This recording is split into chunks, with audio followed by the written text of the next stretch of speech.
Would you rather have a battery or a generator? In this educational episode, I'm going to address why do most retirees outlive their money. So get ready. I'm going to show you the difference using this metaphor, the difference between a battery and a generator.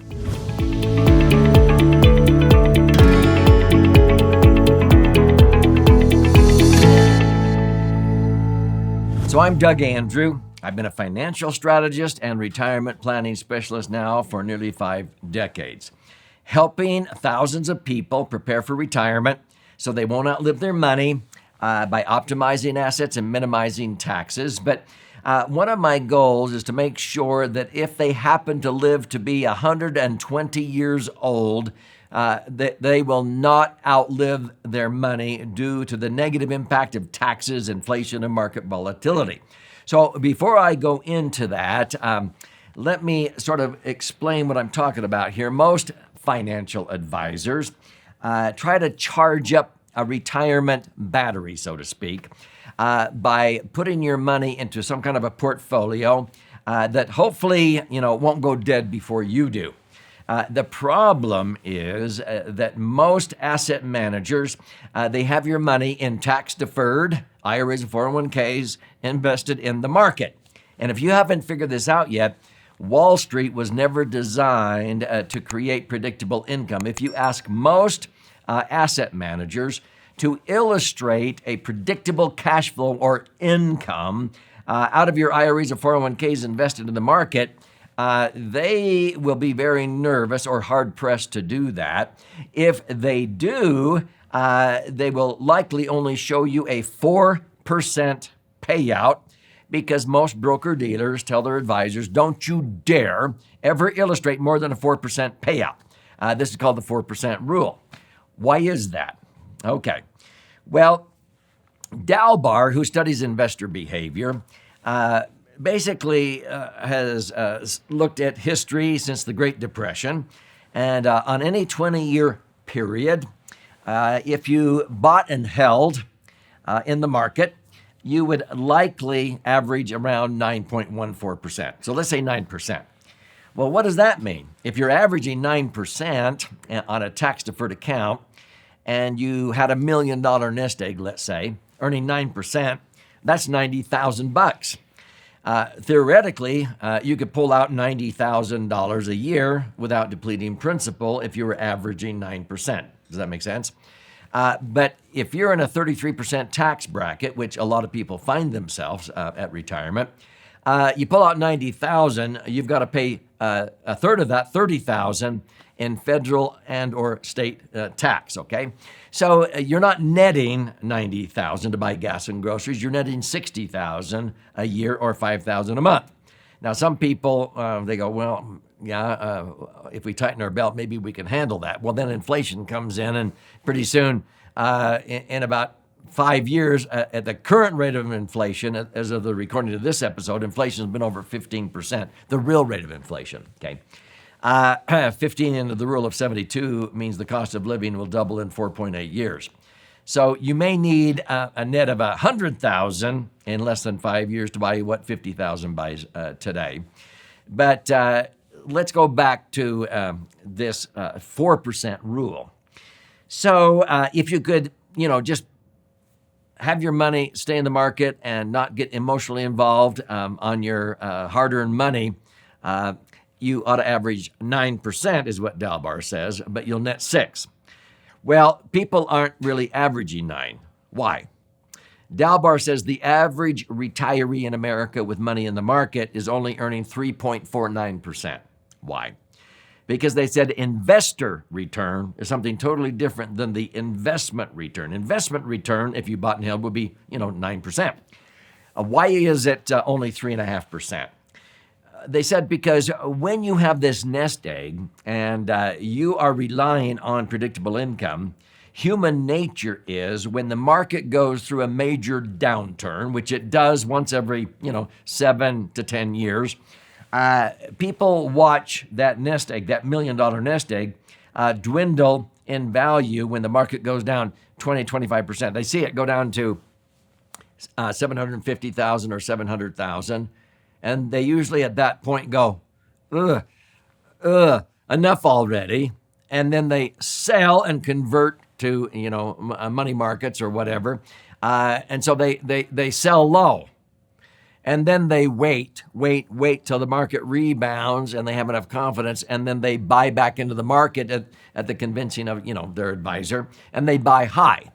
So that is getting emotionally involved. And so when you sell low and you buy high, the average return for most retirees with money in the market is only 3.49%. Knowing that, the financial services industry, I'm talking about asset managers, broker-dealers, came out with what is called the 4% rule, which means if you're really only going to average 3.5%, they don't want to be sued for you outliving your money. So they only want you to pull out 4%, which is going to slowly deplete your nest egg if it's only earning 3.5%, but not before your LE. LE is life expectancy. They will require their advisors, if you pull out more than 4%, they'll usually require that you sign a hold harmless, that you will not hold them liable or sue them for you outliving your money. Okay, that's called the 4% rule. I think that's pathetic. In fact, I think that's unacceptable. So I don't accumulate $1 million nest egg to have a measly $40,000 a year of income. That's ridiculous.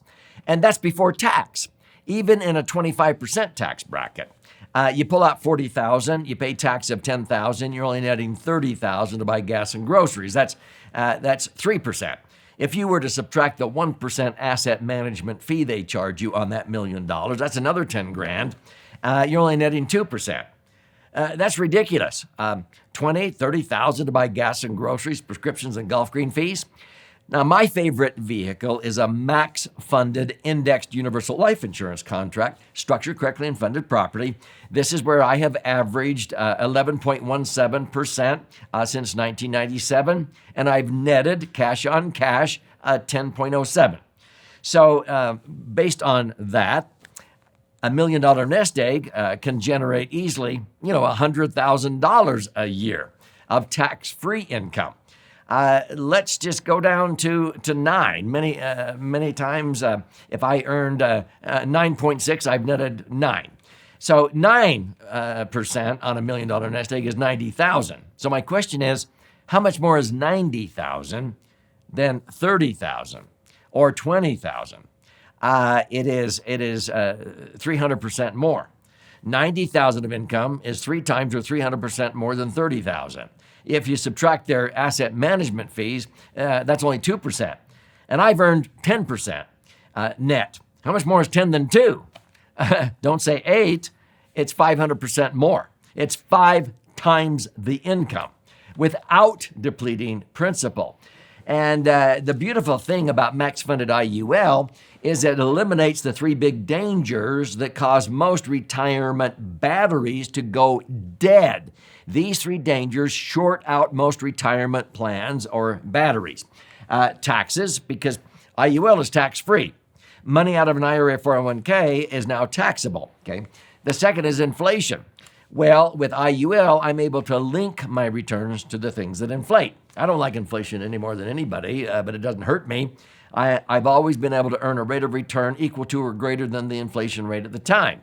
But if you're only pulling out 4% a year and the inflation rate is 7, 8, 9, 15, you're going backwards. Okay.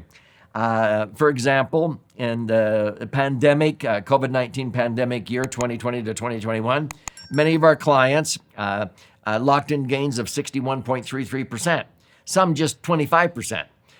Inflation, the government said inflation was averaging around 8.7%, but they didn't include the price of gasoline and prescriptions and so forth. The real rate of inflation was probably 15 to 20%. But our clients were actually earning a rate of return about 5% or more greater than the inflation rate at the time. The third is market volatility, because you don't want to have to try to time the market. The reason why there is a 4% rule is because the market does this. And if the market goes down, people go, I can't afford to take money out. In fact, they sell low and they buy high. So get rid of the market volatility by using indexing. Indexing allows you to participate when the market goes up, but when the market goes down, you don't lose because your money in an IUL policy is not in the market.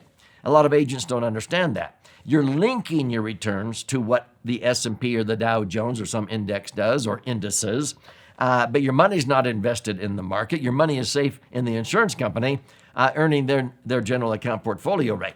You're telling the insurance company to take the interest on your money to buy upside options, so they'll have the wherewithal to pay you if the market goes up. But if the market goes down, you still maintain your $1 million nest egg. The options expire worthless. You may not make much of anything, but you don't lose. So those are the three dangers that IUL eliminates. And how does it do that?